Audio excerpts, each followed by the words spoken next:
Welcome to the Proven Podcast, where it doesn't matter what you think, only what you can prove. This one's been proven by a Super Bowl champion. I'm warning you right now, most of you won't like this. This is going to rustle most of your feathers, and we're going to talk about what it takes to motivate, to succeed on the highest levels. And most of you are going to be pissed off. Anyway, the show starts now. Let's see if you can handle this one. All right, everybody, welcome back to the Proven Podcast. I'm excited to have our guests on. Thank you for joining us, man. Man, I'm so happy to be here. Thank you for having me. Absolutely. For the 4 or 5 people on the planet that don't know who you are, tell us a little bit about yourself, what you've done, the whole nine yards. You got it. My name is Setema Gali. I am a coach, a mentor, a speaker, and author. I work with people and I help them solve the most expensive, costly problems, whether it's financially costly or emotionally or on their relationships. I do a lot of keynote speaking around the globe. I have clients. I coach youth football. I've got 3 boys. And I love my life. I love my clients. And I love, right, there's a phrase we say that's like, if you want dragon's blood on you, you got to slay dragons. And we slay dragons. Like we confront things head on and we go like full speed at it. That's what I do. One of the things I love about what you just said there was, you slay dragons. And we were talking about this on the first call we were connected, which was a no BS version of what it takes to actually slay a dragon versus the cute, let's rub some crystals on a tree and scream kumbaya. That's just not reality. If you're going to go do some things, you can do some things. For those of you who are not watching this, who are listening to this, there were 2 people on his couch. He is large enough. He looked like he ate the other one. This is a large man. And ironically, I think your boy you mentioned is even bigger than you are. So I got a son who's like, he just passed me in height. So he's probably 6'5", 350. That's my other son is about 6'2", 240. And then my youngest son he's like 5'7", 5'8", about $135. So he's coming, he's 13, but yeah, our food bill is astronomical and I love it. I can't imagine. Yeah, I love it. So one of the things that I think you and I both love on a high level is just be really honest and in people's face. So let's get into what are some of the things that are complete and utter BS that people believe about? Like, hey, I want to be successful. I want to make it to the NFL. I want to succeed. I want to have this financial this. What are some of the just complete BS things that's in their way of obtaining those goals? Yeah, I think one of them for sure is when people say like they're overly optimistic. Like I believe in being positive and I believe in being optimistic, but when people are just like, just keep believing and just like, you just believe. And I'm like, okay, look, even the Bible's like faith without works is dead. So you could believe all day long. And I know people that even hide behind God. And when I say that, I got a picture of Jesus right behind me. Like there's people who literally, they live in this fairy tale of just do these few things and it's all going to work out. And I'm like, no, No, not all it's gonna not. work out. Like if you want apples, you got to go get apple seeds. You got to harrow the ground. You got to plant the seeds. You got to make sure the soil is good. Then you got to protect the seed. Then you got to nourish it. And even then, as good as, again, I believe in the law of the harvest, what you sow is what you reap. And even then, there's still so much that it's going to take. So one of this, like, hey, just be positive. And again, I'm a positive guy. And then, another one is whenever people say, well, it happens for a reason. I'm like, it happens because you made some dumb choices. Like you made some really dumb choices. And so I'm not just having this is like Mamba mentality. This is like MJ. This is Tom Brady. This is what it takes. And it's going to be hard. And let's just call it what it is. You aren't good enough right now. Or you're not. I talk about this all the time. People are like, oh, I want to lose weight. I want to make $1 million. I want to do this. I'm like, that's adorable. What are you willing to do? Are you willing to get up every morning at 4 o'clock in the morning and run? Are you willing to cut sugar and shit out of your diet? Because I'm a triathlete. I can't have as much muscle mass as you are because I would die on the run. I already have 17-inch calves. I can't do it as it is. So, but people are like, oh, I want to be a triathlete. I'm like, it's not complicated. Get up and put the miles in. It's like everybody wants, they want to. Everybody wants the bigger home. They want the car. They want to be jacked and shredded. Everybody wants to, but you do not get what you want. You get, in our language, you get what you are 100% committed to. In our language, commitment means you do what is required, you Hmm. do what you say you're gonna do, and you act Hmm. decisively, Hmm. regardless of thoughts, feelings, emotions, and moods. And I'm like, you don't get what you commit to every once in a while. It's every single day. And committing to do something means you gotta cut a lot of stuff out. Like you talked about, trying like you can't eat donuts all day and pizzas all day and fries all day. There's a sacrifice that is required, and most people don't want to sacrifice. They don't. They don't want to give up the sugar. They don't want to give up the movies. They don't want to give up the ease and the comfort. So this is why I love the conversation we're having, which is like let's just be real. You don't want it bad enough to cut things out. You Hmm. don't want it bad enough to become a different human. And eating a salad and chicken for one meal is not going to get it done. Right. And I love it. You're talking about being real. People are like, oh, I wanna do this and I want to do this. I'm like, you can't even conquer the cookie jar. What are you talking about? I was like, you haven't even gotten past that. So, and there's nothing wrong with that. This is where you are right now. Mazel tov. If you're like, hey, I'm not willing to cut out the sugar, I'm not willing to watch the videos, to read the books. One of the people I'm working with right now, she's like, I've never read 4 books in a week in my life. And I was like, and you're getting different results now, aren't you? She's like, yep. I'm like, okay, cool. Because it's just a matter of you have access to the data. Now, when people come to you and your clients, these are high performers, and these people wanted to change it. What are the normal struggles that they're facing? And then how do you have them, ironically, with the picture behind you, which is a live picture of Jesus? What is their come to Jesus moment that they have? What are the things like? What are the problems, and how do you get them to have that come to Jesus moment? Well, one of the biggest things is even if you're performing at a very high level and you're making money, which they are. These guys they're CEOs or CFOs, they're business owners, entrepreneurs. They run small to mid-sized businesses. They're functioning, but it's almost like a functioning alcoholic. Mhm. Again, I don't drink alcohol. It's fine if you do, but I've had functioning alcoholics come to my program, and it's like they can literally fool most of the world. So they're Mhm. lying, they're Yeah. pretending, and everyone kind of knows like, hey, this is our leader. They've got money, and so if I always take it into physical, spiritual, relational, financial, like just 4 different domains of life. So my clients, they might be doing great with their business at the cost and at the expense of disconnected from spouse and children, disconnected from purpose and meaning and fulfillment, and possibly they're grossly overweight and obese. Yeah. Like that, there's some type of really misbalance here. And so, what I do is I look them straight in the face, right? And there's like nice, warm, loving Setema, the guy you'd see at like the football game, hey, right? And then there's, I don't care what you think about me. Mhm. You are asking me to help you. And the only way to help you is to punch you in the throat. 100%. And I mean, like, when I say, like, I have CEOs that are like, or clients that are like, no one ever talks to me like this and like makes me feel this way. I'm like, because I don't care. Right. So we confront things head on. Like Mhm. we have some real words, and it's like you shake them so hard, all of the facades and all of the masks, they begin to fall off. And that's like what I do with clients is just let's get real. Let's tell the truth. I'm going to ask you some real questions and don't lie to me. Mhm. So we talk about this hammer versus hug. And sometimes I get to be a hammer and sometimes I get to be the hug. Most people need that hammer at first to move them out of where they are. You mentioned you asked some real questions. What are some of the questions that you've asked people that have created that, for lack of a better term, that hammer, that movement, that pivot that they will drop the mask off? Yeah. So I'll just create this agreement with them up front. And I like to frame every conversation. So when I get on with someone, and I've done this, I do this all the time. I say, listen, we're about to have a very powerful conversation. Let's not waste time and play pretend.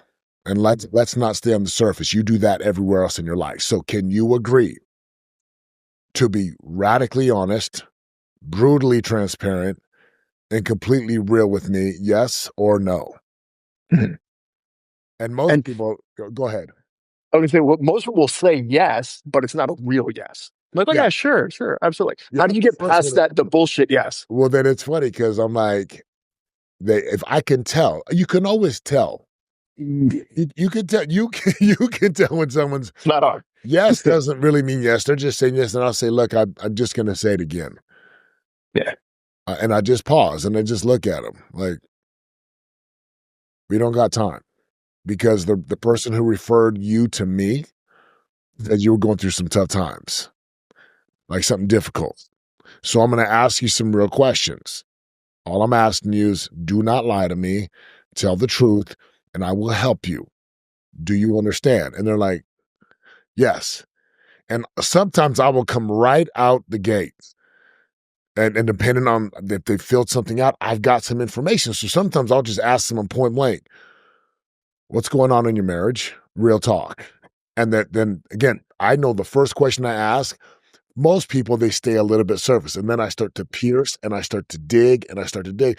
I'll point blank ask people, like, what like are you cheating? What's in your bank account right now? Are you Mhm. lying?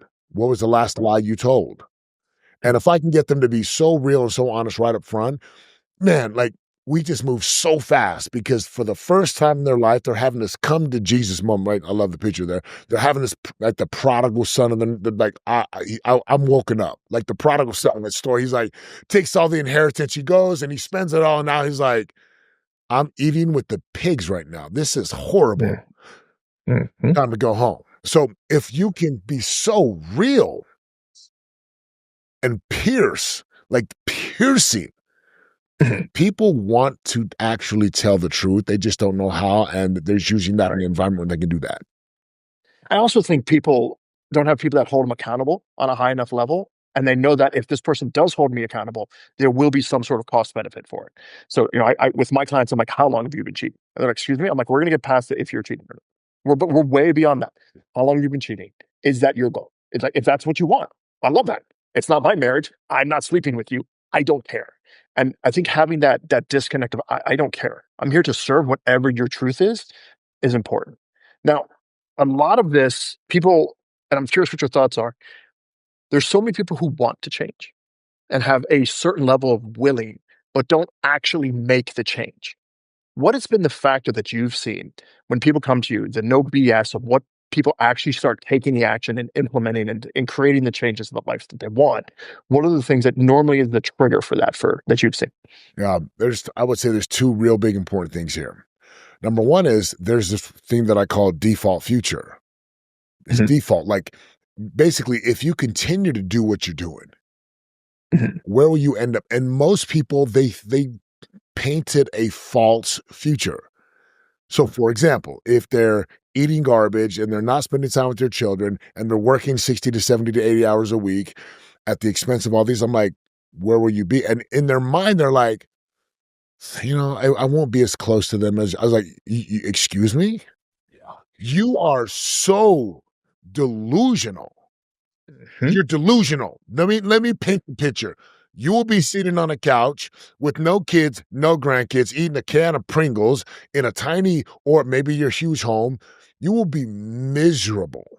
That mhm, is your kids would refuse to come see you unless they want your money. And even then, some of them will. And when I can paint this, like face the reality of the default future, it's like, and then I mean, I just hit him straight with it. Like, or if you continue to do what you're doing, you will be financially broke. You will be destitute. You will be discouraged. You will be depressed. And you might even consider like taking your life. You might consider that and you might even do it. Like, this is the path you're on. Are you okay with that? mhm. And when people are like it's like this wake up moment. Like, I don't want that. It's regret. That's one of them. The other thing really is it's just getting them to have a wake up moment. I'm like, you got to give something up.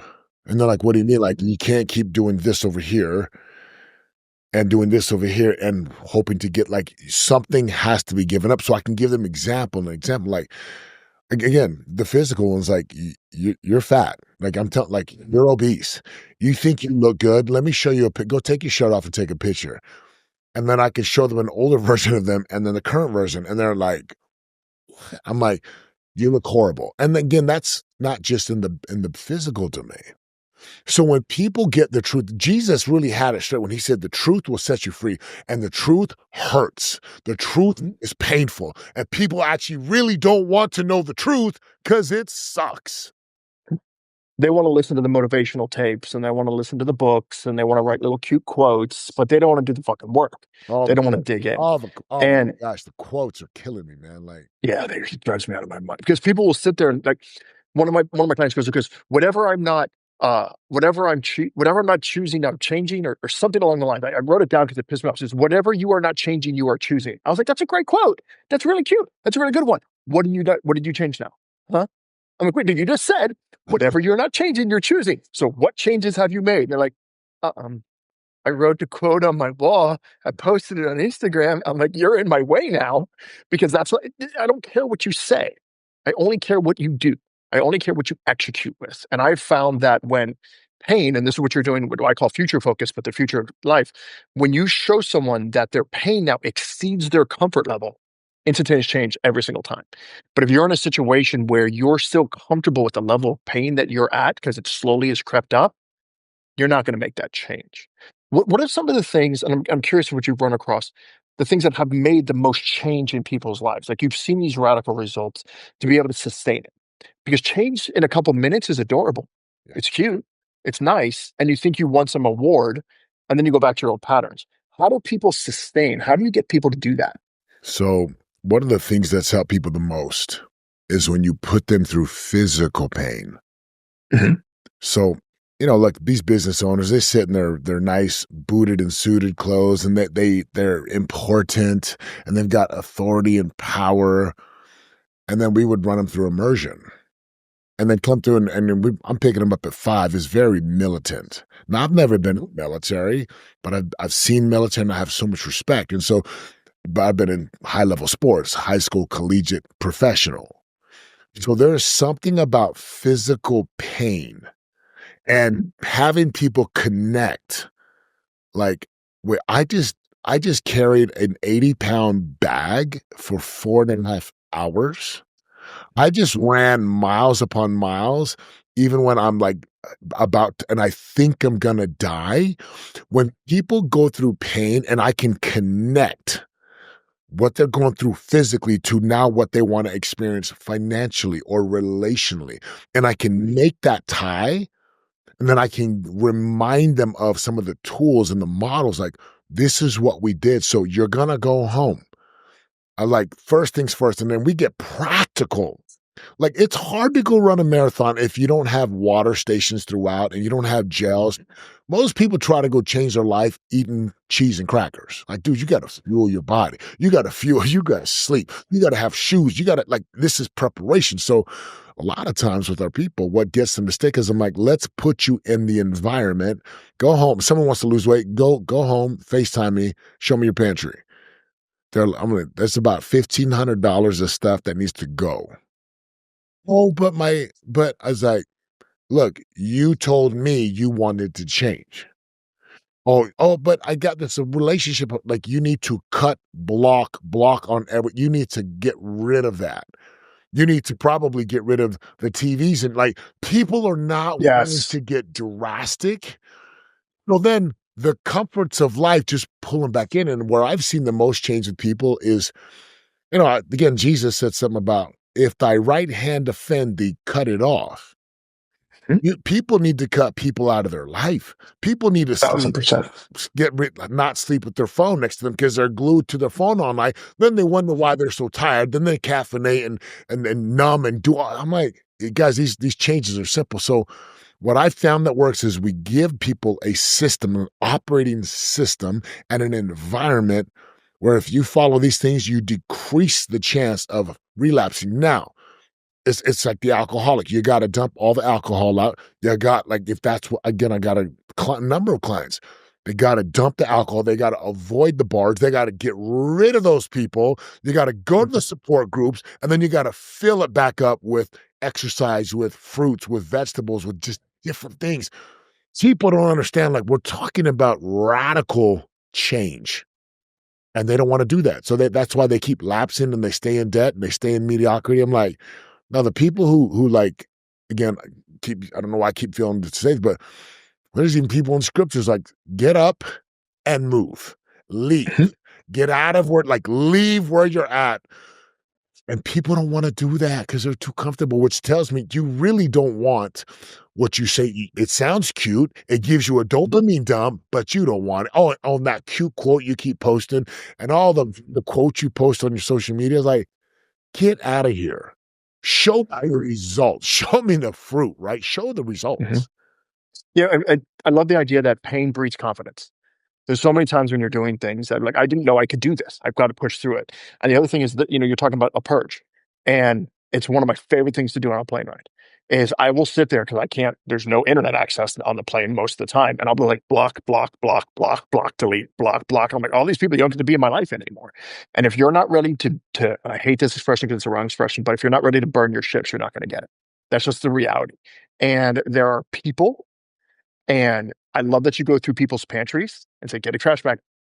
You want a different life. And one of the things I do is I say, here you are. What are the clothes that this ideal version of you, because we created this horrible version of you. Here it is. You're going to be sitting on your own eating Pringles. What does that person wear? Awesome. What does this person wear? Cool. Go in your closet and go find me that outfit. And they'll come in and like, I don't have that. Cool. Go get a garbage bag. What do you mean? I'm like, I'm throwing out everything you own. And I don't think people understand that's what real change takes. And for you, and this is why we got along so well from the very beginning, I was like, okay, he's not full of shit. He's actually done it. He's dug in. So what are the things that have created like the sustainable stuff, right? Like, okay, we go in, we purge it. And let me give an example. In my home, I have a little clock that controls lamps, that turns lamps on and off. You know those? It's connected to my internet devices. So at 10 o'clock at night, all the internet in my house shuts down.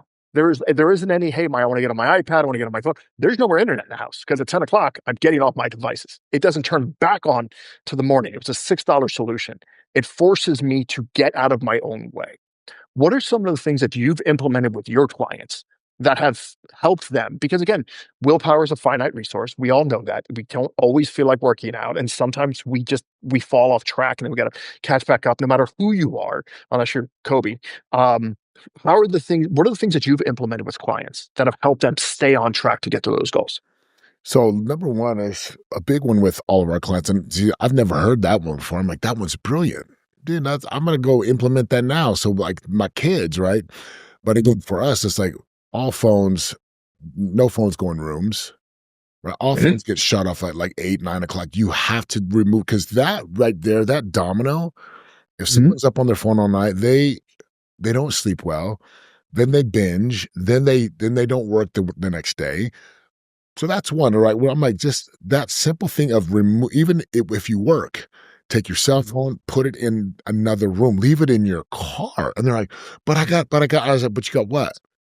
If someone has easy access to you, that means you never get into deep work. And if you never get into deep work in the modes of being able to really execute, be productive, you're working about probably 90 minutes a day while you're at Maybe. like you're checking, you're wasting time. Another one is the non-negotiable of like, you can't even start work until your workout's done. And they're like, what? I'm like, go get the workout in and tell me how you feel. And so we Mhm. we tell guys to find workout partners, and it's I mean, for me, it's so ingrained, probably like it is for you. Like we're gonna work out no matter what, but people who are not used to that, I'm like, you need a group, and you need to return the report to us, and you don't get to work, you don't get to do anything in your job where you make money until you do this. And they're like, holy crap! I'm like, yeah. So when you can implement these simple things, these simple protocols, and then it becomes habit. And then all of a sudden, these guys are like, dude, I have to work out. I'm like, I know. That's what it is. That's a good life. It's like where you eat and you fuel your body and there's no junk food in the pantry. And when you're tempted, again, another one is I just tell people, look, have some simple either cream of rice or some protein powders. When you are tempted to eat whatever your junk food is, that's your go-to. I promise you, again, this is science. You eat the right foods for the day, after a while, you just don't crave the garbage. But it breaking that gravity, right? That rocket ship expends all the fuel to break gravity. The clients need that. So then those are some simple things from the phone to the food to the exercise. We just need a few simple triggers in place. And if they can execute those consistently, the cravings disappear. Again, like I've been doing bodybuilding. I used to eat ice cream every night, like every night, like not too bad, and I could still be okay. I'm like, no, like what happened within those first probably 2 weeks? I craved it, and Oh my God, yeah. I noticed as I ate super clean, it's so true. All the food that people eat, it is laced with the additives that make you more hungry. But when you eat chicken and rice and lean ground turkey and rice and steak and potato, you really just don't give a dang about those foods because they're so bland. Now your body transforms, and then Mhm. when you go back to eat sugar, like you feel so sick. The same thing happens with people in the workout and or executing work and high value targets in their business. It's amazing how small and simple things like you just talked about right there with the internet, dude, it's just like, and once you've done it, you're like, I don't want to go back. I don't want to go back to the way that I used to live. No, 100%. And I think, people don't understand that you don't need to have willpower throughout the entire day. You only need willpower in little finite sections Yes. because I have the same problem you do. I don't drink, I don't smoke, I don't do drugs, but sugar for a long time for me, oh my God. Because I don't know if people know this, and this is important. So this is a public service announcement. Ice cream lies. It says serving size 4. Nay, nay. Serving size 1. I don't care what size it is. I will pound the whole thing. It was bad. So I don't spend all day going, I want ice cream, I want ice cream, I want ice cream. I just make sure it's not in my house. But if I cross it when I'm walking outside and there's a store, or I just need willpower for about 5, 10 seconds. I can get willpower for 5 to 10 seconds. I can do it. I'm like, I get by it. I get by it. The other thing that I found, because people want tactical here, sauerkraut huge because your gut biome, there's different type of biomes in your system. So your the bacteria in your stomach, there are some that feed off sugar and there's some that feed off other healthier things. When I went through a purge, I had to bring fermented food. So sauerkraut, which I do not like the taste of sauerkraut, but I don't care. I'm not eating for me. I'm eating for my system. By bringing sauerkraut in the morning, all of a sudden, every single one of the sugar cravings I had, because I replaced the bacteria that was in my gut. So my gut biome actually changed. The other thing is understanding, and I'm curious what you think of this. Everyone thinks that time is your most valuable asset. It is not. It is never going to be your most valuable. You're completely wrong. I spent 8 years in a hospice watching people die. There are people who had polio, who were paralyzed from the neck down, who lived for 90 years. They had lots of fucking time. They didn't have any health. Health is the only thing that matters. And right now, Florida just got rid of vaccines. We're not going to get political on that. Polio is no joke. So if you get injected with that stuff, it gets ugly. So your health changes the ball games. And then I think I love what you said about the phone. If people have access to your phone, you're telling someone how much value and how much you value your own time by giving them limited access. I am not a doctor. When my family, like, oh, you're going out of town, like I'm going on a trip on Sunday, I'll be out of the country. It's like, yeah, but what happened if there's an emergency? And I was like, well, I didn't go to medical school, so you probably don't want to call me. You might want to call someone else. So we get the motivation, we get the patterns, we get we're going to do things differently. Once someone gets to that tactical and they're like, okay, I've got it. I'm working out every day. Thank you so much. Now, what do you do to step in and level up their businesses? And what did you do to level up their finances? How do you handle that? You got it. So I love just doing what we call current reality. So when people start to get their life right, when you start to exercise body, your weight's dropping, your habit, you're feeling better, like you're starting to spend more time, you're not addicted to work, you're not working 80 hours a week, and you're not stressed and you're not taking it out on your family. And, because a lot of guys think, oh, I'm doing this for my family. Your family doesn't even want to be around you because you're a horrible person to be around right now. Like you take it out on them because deep down in your mind, they're always going to be there, but you don't do that at work because HR is going to hit you with something. Right? You can get fired. So once people get to a place that's like, okay, I can breathe again, then I just say, okay, let's look at your current reality now. Let's look at where you're at now. And let's just look at the truth. What's the bank account? What's the money coming in? What's your retirement look like? What is your income and cash flow? Okay, what is your current reality of your body? Okay, you've lost 30 pounds. Are you working out? And we start to look at the current reality and the trajectory now. And some people's trajectory looks way better. And then all we talk about really simple is like there's small and simple things you got to do on a daily basis to keep you bulletproof. That's it. Like maintain the workout, maintain the healthy eating, make sure you're marketing your sales. And again, from producer to owner, right? Are you building a legitimate business where you don't have to work 24/7? And again, this stuff takes time.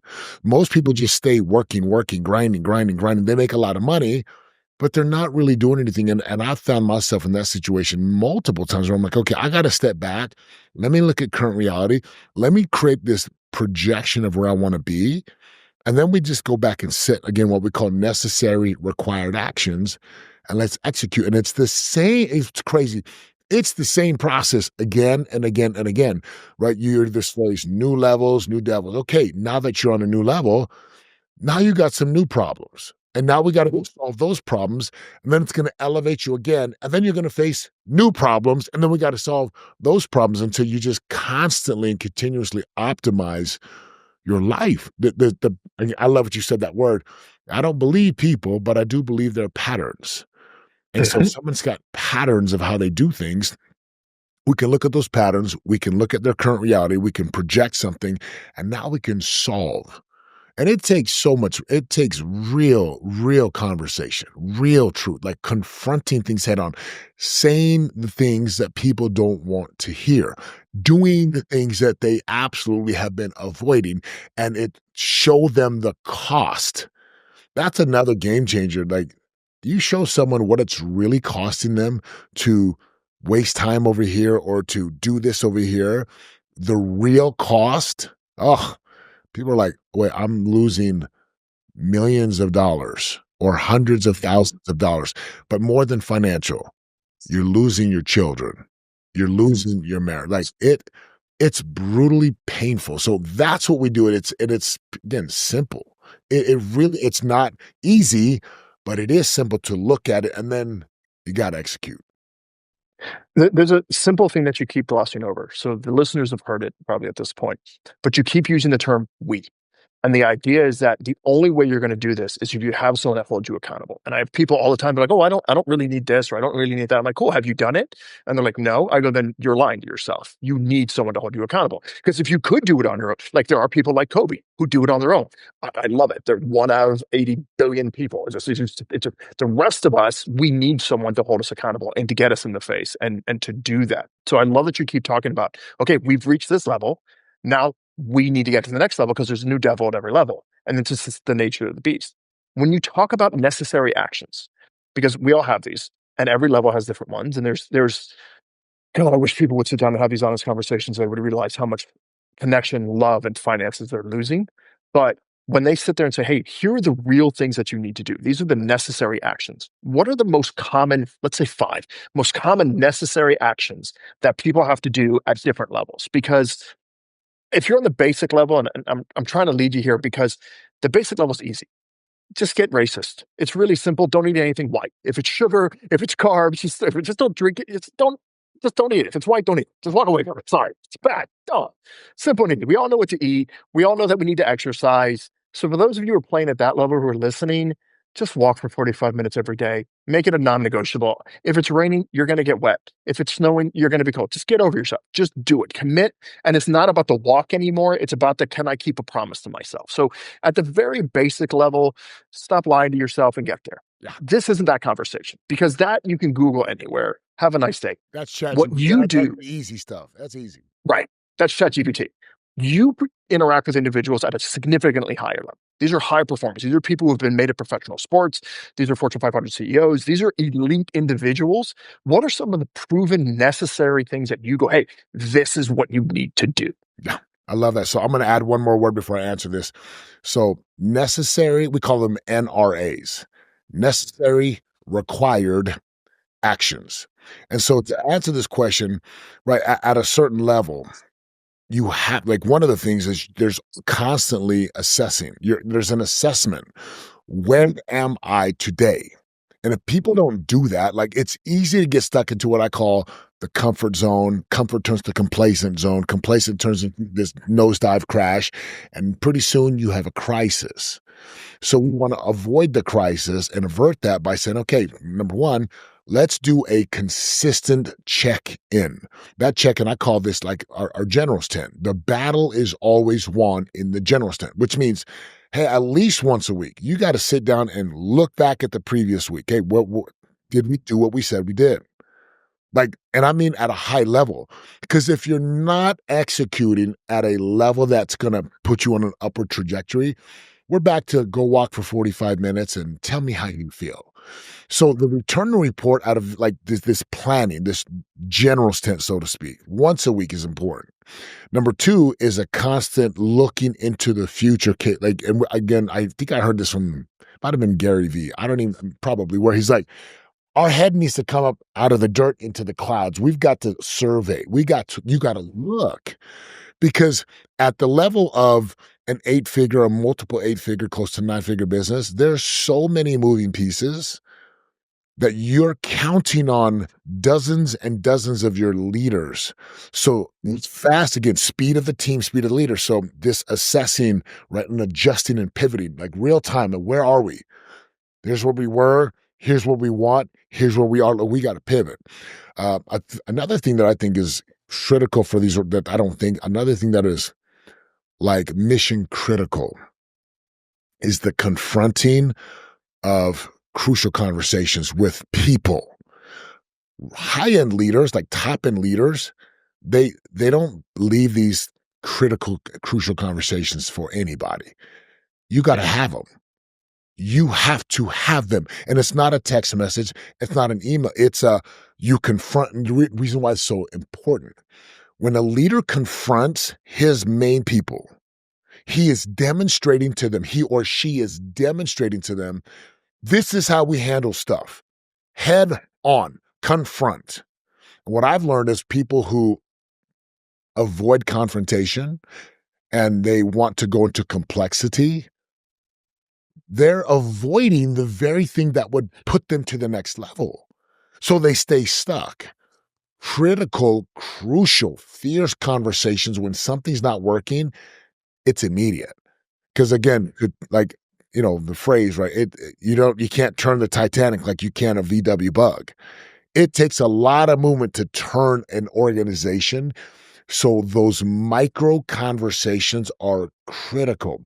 Another thing that's important that I'd say for these guys is, it sounds like almost counterproductive, but I'm like, you got to sharpen your saw, man. Stephen Covey said, he was on to something when he's like, sharpen the saw. If I see two guys cutting down a tree and one guy disappears for a couple hours every day, but he comes back, but he cuts down the tree faster, it's because his saw is sharp. And again, I'm not talking about self-care and pedicures and manicures. I'm talking about like real deep meditation, real preparation. Give me a guy who's going to stop and prepare his day and then execute. He's going to get farther than the person who just, let's go to work, because at that level, the grind is not the grind actually becomes counterproductive. There's got to be strategic planning and execution. It's like, again, this is like, you're a solo guy, just go work harder, you're going to make money.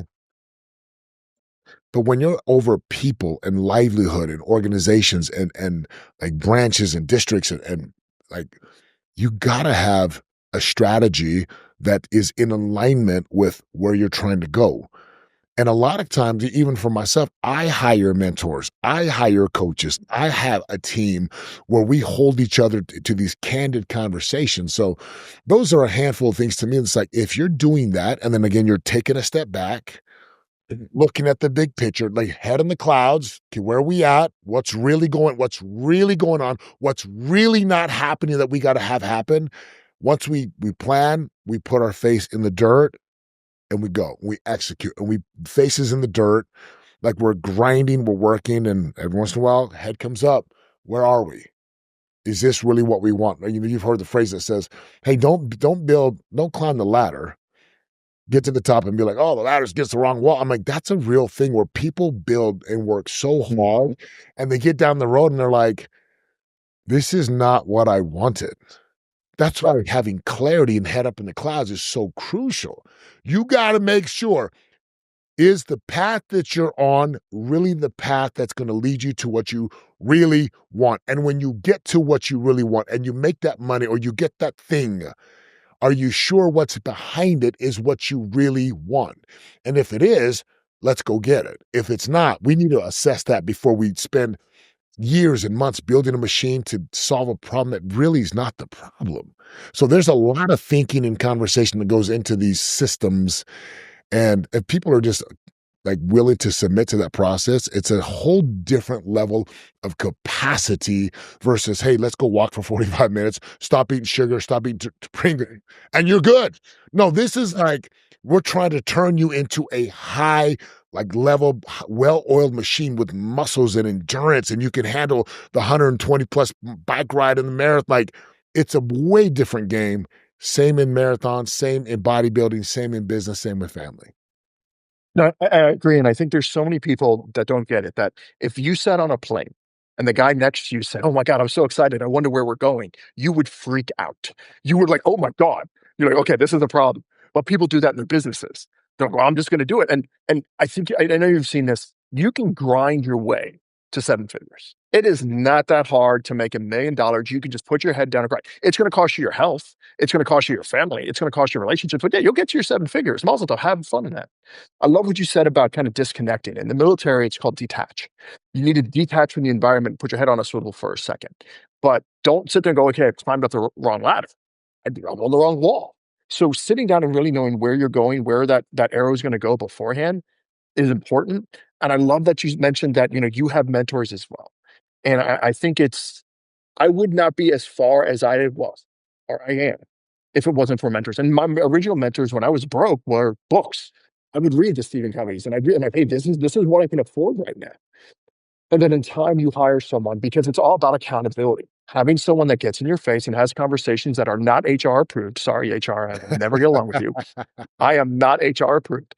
So that are going to get in your face and hold you and just sit there and bark at you and say, you are failing and you're choosing that. And that's okay if that's your truth. If that's where you want to go, have fun. It's not going to affect my life. I wish you truly nothing but the best, but that's where you're going. You said something now, and this is so true. In the beginning, the mentors were absolutely the books and the podcast, and like those things were so important, the YouTube videos. But there comes a point in time where you've got to go to a whole nother level. And this is why and I'll boldly say this, why most people will never get there, because they don't want to make the investment. And so it's like, well, I got to go pay this guy 50 grand or 100 grand or 10, whatever level you start at. I'm like, well, it's like having a great tax person.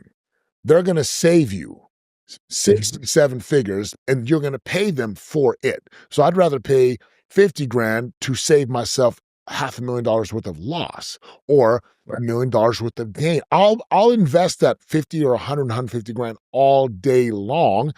And most people, they have this, God, it's silliness. They think they can just do it by watching a YouTube video and they'll be just fine. I'm like, are you kidding me? Like, and they're like, but I don't have the money to invest in a coach. I was like, then stay where you are. Like, I love this example. If your child was going to die and you had to come the $1,000,000, could you find the $1,000,000? It's crazy. Some people are like, I was like, wait, you're really hesitating? Yeah. Then you're not my person. Couldn't go 1,000%. Oh my gosh. Go become an employee. Go do that. Go work for someone else. Get on. When people say, "Oh, I don't have the money to invest in someone who's going to hold me accountable," I'm like, "Awesome. Now you're not in my way." I love that. Great, because I don't have to deal with you down the road. I got to deal with the other guy who's willing to burn down villages to make what happen. The idea of out into out fasting. I either find a way or make a way. That for me is one of those where like I will make this happen. And most people, it's sad. I talk to people like weekly. They're like, oh yeah, I'm reading this book and I'm like, that's great.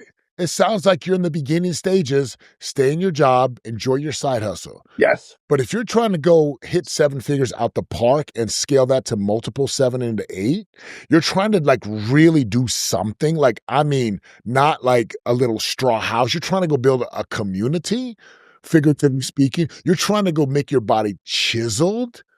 Like, it's gonna you're not doing it by listening to a YouTube video and reading the guy's cliff notes. There's a cost and a price associated, and most people, they think they can go build a $10 million business and invest a few $100s here and there. They're so delusional. This is that delusional we talked about. Yeah, I mean, if you're sitting there like, I want to be the most successful person in my entire line that has ever existed, I'm gonna go watch YouTube. I'm like, you're adorable. Go away. That's adorable. Yeah. I'm like, I'll give you a teddy bear, you can hug it. Because that's just not the reality. That's It's adorable. the difference between someone who performs on the NFL level versus someone who performs. I make it even easier. I have a 92-mile-an-hour fastball at 17 years old. I was better than probably 95% of the planet. But the difference between someone in the majors and me was the equivalent of Usain Bolt versus a turtle that had gotten rolled over and was in a coma. I was good. I wasn't even remotely close to be what it takes. And most of us think that, hey, if I just worked out and did a couple more push-ups, I'm going to have this great body. If I just listen to this video, or I go to this event, or I go to this seminar, I'm going to radically make 10, I'm going to make 10 million. I'm going to make that 9 figures, 8 figures, whatever it is. And and that's what I'm trying to do with this conversation, because you and I are just being honest. People pay us a lot of money to do what we do because we get the results we get. But most of the people, at least for me, that try to hire me, I'm like, no.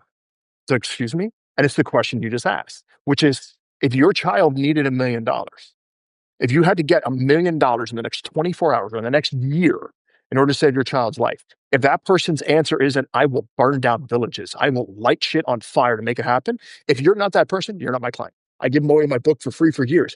I'm curious, when you run into that as well, when you ask people that question, did you have that same kind of reaction to like, oh, go away, you're in my way? Yeah, it's just like, hey, look, you're not my client. I was like, Yeah. let me go watch these videos, go read these books, because trying to convince someone like that, it's like they can't hear it. I sometimes even give a simple example. If I gave you the keys, I got 4 different vehicles.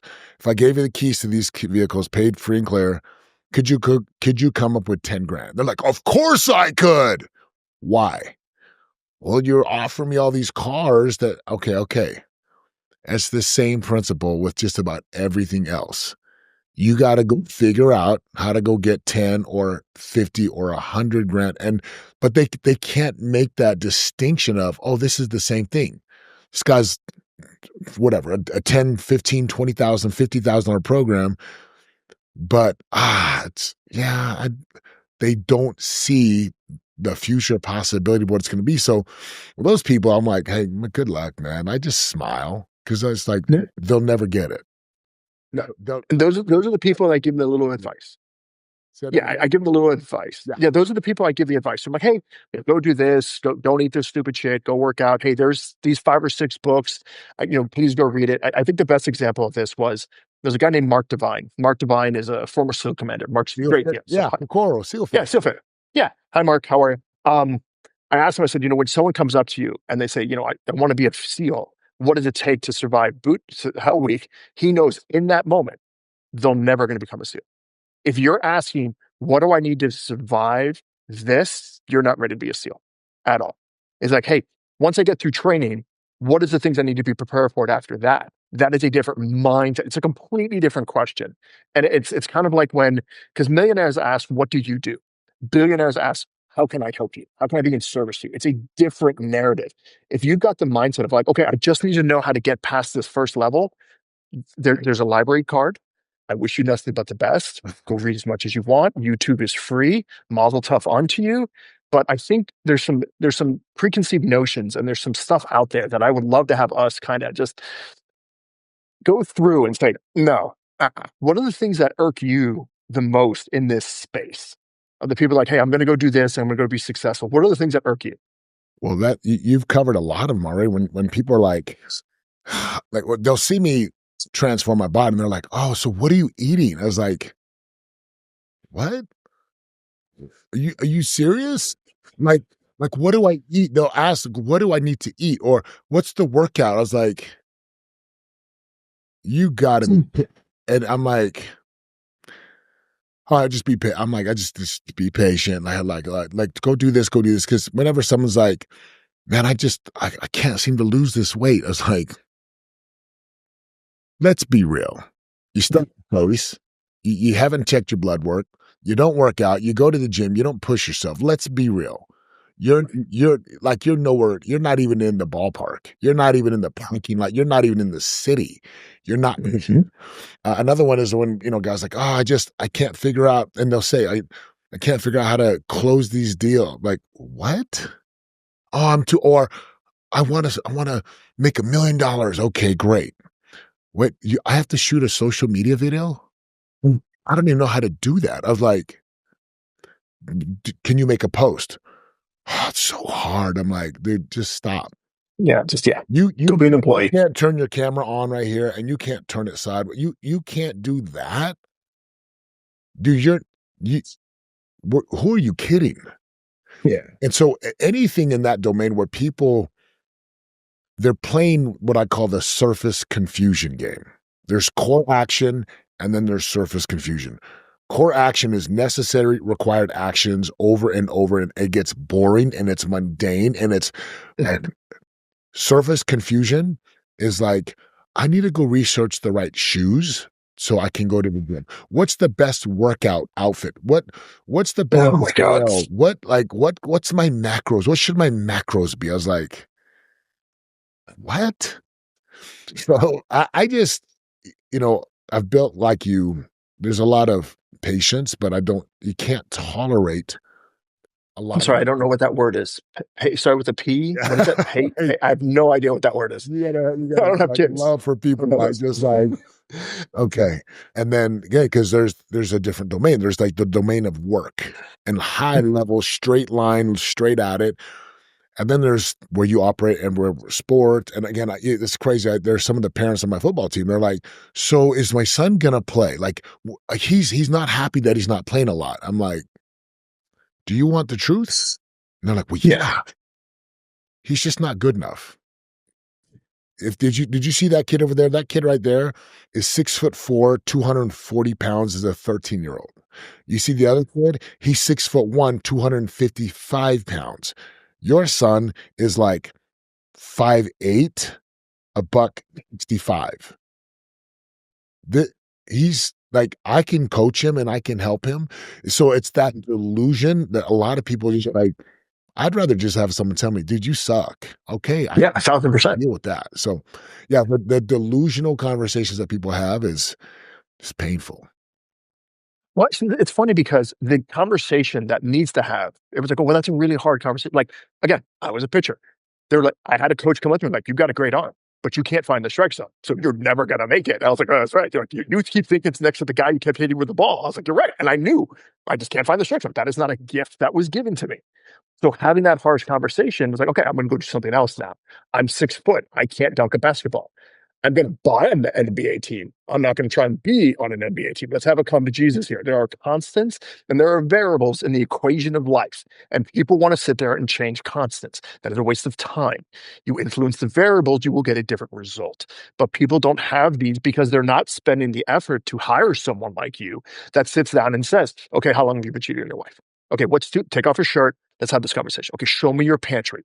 Okay, show me your habits. What are you doing with your phone?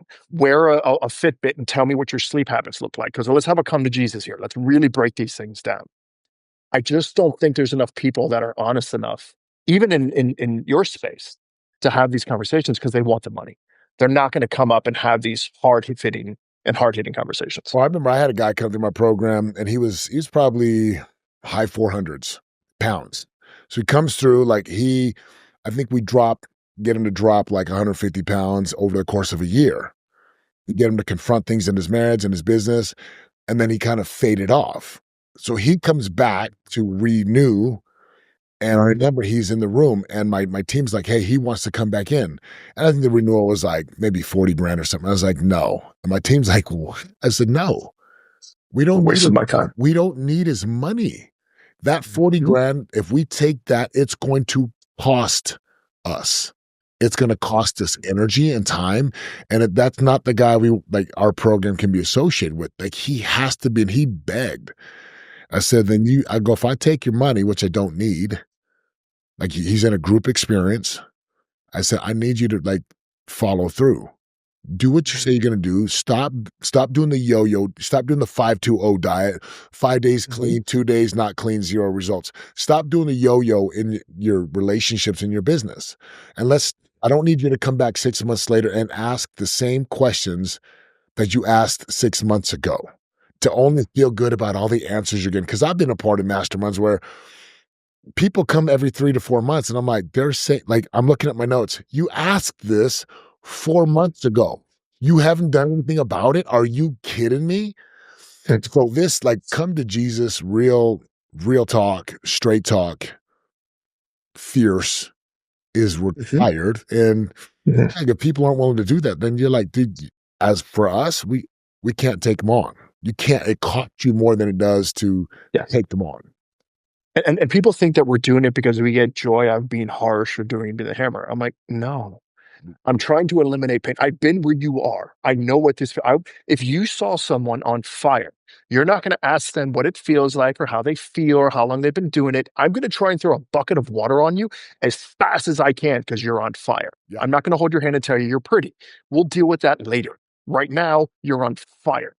So I don't. It's not that we're doing this because we're like, hey, this is fun and we want to pick on people. No, I know what pain feels like. I don't want that for you. It's a level of being a high empath. However, I like me a lot more than I like you. So I'm not going to waste my time or my energy. I'm like, hey, here's the answer. Go do this. Like I've had a client similar to you, be with the 400 pounds, but he wasn't being his work and he wanted to re up. And I was like, no. And he's like, okay, well, I said, here's the option.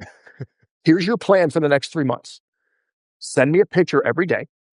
Send me a result every day. You have to pay me anything. Here's your plan. I won't talk to you for the next 90 days. If you do all these things for the next 90 days, I will be open to having a conversation with you. For 20 days, he did everything I asked him to do. Didn't do it for 90. I was like, cool. Thank you for saving us both a lot of time. It's not complicated. So when someone comes to you and wants to have these, how long does it take you to have this come to Jesus with them? If it's early on in the conversation, the come to Jesus happens real fast, and then I tell them what it takes to work with me, and they're like, "Oh, okay." Yeah. I'm like, "You should just go buy my book." And I had that the other day. I was like, "Hey, just," he's like, "I want to do what you do," and whenever people say, "I want to do what you do," I'm like, that's like someone looking at a college football coach and say, "I want to coach college football on Saturdays." Yeah. Those It's good guys to want things. their wives are single moms because they are recruiting. They work. They leave at 5:30 in the morning. They get home at midnight for half the year. The other half they're recruiting. So it's early on where I can just say, look, here's what it's going to really take, and I need you to go home. I need you to go home and think about it. They're like, why? Because they're like, no, I'm in. I'm in. I mean, it's like, you want to do what I do? You better be ready to go through hell, fire, damnation, sleet, snow, tempest, world. Like, you're going to get rejected. You're going to get kicked in the teeth. You're not going to make any money. You're going to question yourself. You're going to question like your life Mhm. time. And if you're not ready to do that, you don't want to do what I do. It looks like you want to do what I do. So again, some people that come to Jesus is early, and for some people, they're really good at pretending. And so as a coach, I've got to check and be willing to cut them off and say, look, we can even like midway through a relationship, and they pay significant amount of money. I'm like, I can't, I'm gonna break the agreement. We're done. Mhm. Like, why? I'm like, because you're wasting your time and my time and your money and my money. Like we're not doing anything.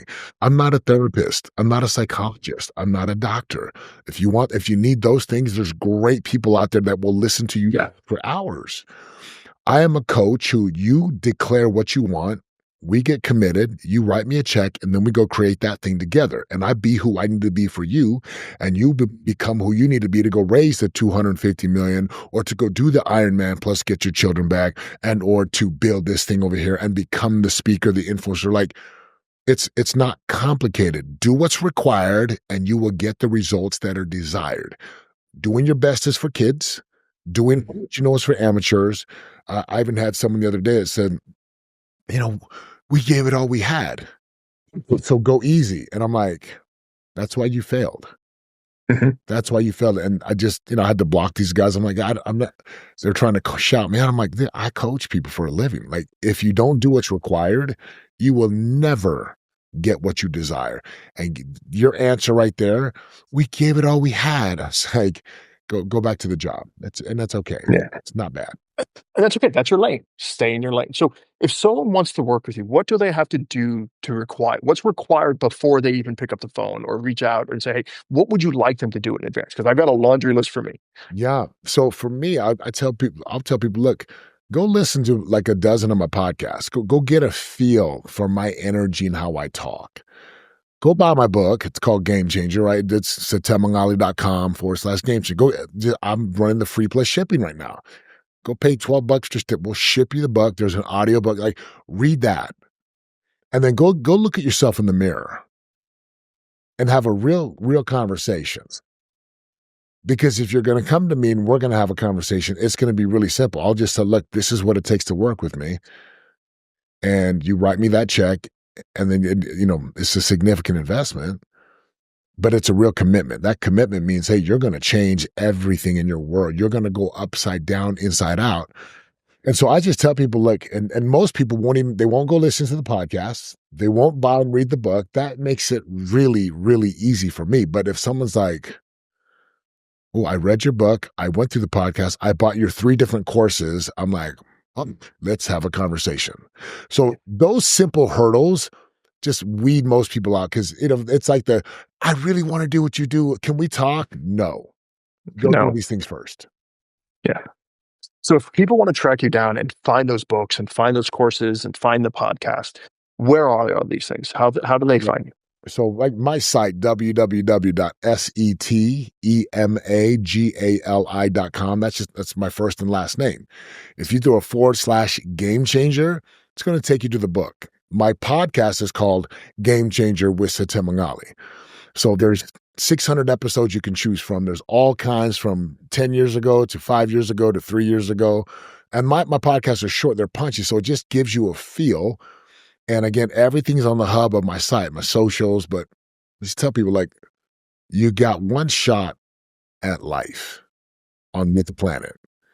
So if you're not actively and intentionally building the life you want, then you are unintentionally building a life that you don't want, and that's on you. So my site, setemagali.com, you'll see my socials, you see the book.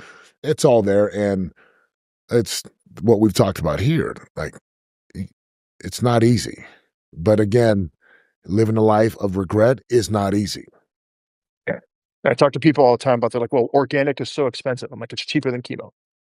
It's going through your entire life and wasting your time and sitting around and go, oh, maybe I'll do it one day. It's far more expensive than reaching out to someone like you, man. I can't appreciate it or thank you enough for coming on. I mean, I really appreciate just your spending the time. It's great to be here. Thank you for the great conversation. It was awesome. We don't have these conversations too often with other podcast hosts or people because it's usually pretty fluffy. So I appreciate you, man, Mhm. so much. Yeah, these are the private conversations that don't normally happen. So thank you for having the courage to do it out in public and have that real, because most people just want to make money versus like, let's have a real come to Jesus. So Yeah, thank you for having the audience have a come to Jesus, man. I appreciate it. appreciate it. All right. That wraps up our episode. This was one of those that I was actually a little worried about publishing, but we both sat down and he and I were like, you know what? Let's get it to him. No one out there is being honest. No one's talking about what's proven for real success. Everyone's holding your hand and trying to give it fluff. That's not what he does. That's not what made him successful. And that's not what anybody makes anybody successful. I hope you guys like this one. I hope it gave you insights. I hope you stuck through even though it was uncomfortable, but it's the only way to be successful. All right. I'll see you in the next one.